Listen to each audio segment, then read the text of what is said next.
বস্তার মতন কিন্তু আজকে আমাদের মাটি লেগেছিল। 16টা গাছ আনা হয়েছিল, টব ছিল আমার কাছে মাত্র 9টা, আর বাকি কয়েকটা টব কিন্তু আমাদের বাসায় রঙের যে বড় ডিব্বাগুলো ছিল সেগুলোর ভিতরে গাছগুলো ভরা হয়েছে। আর এইভাবে করে কিন্তু সবগুলা টবের ভিতরে গাছ ভরে ফেলছি।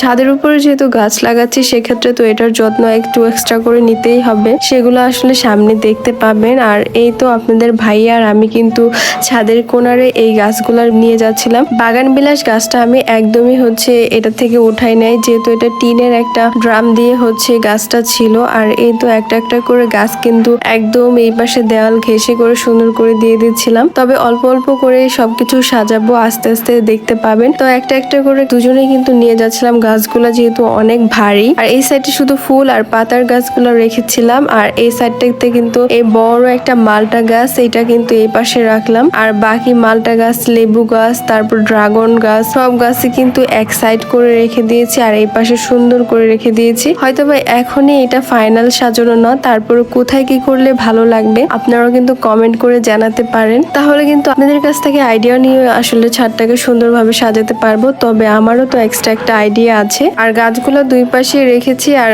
বর্তমানে এই অবস্থা গাছের। আজকের ভিডিওটা এই পর্যন্ত। সবাই অনেক বেশি ভালো থাকবেন। আল্লাহ হাফেজ।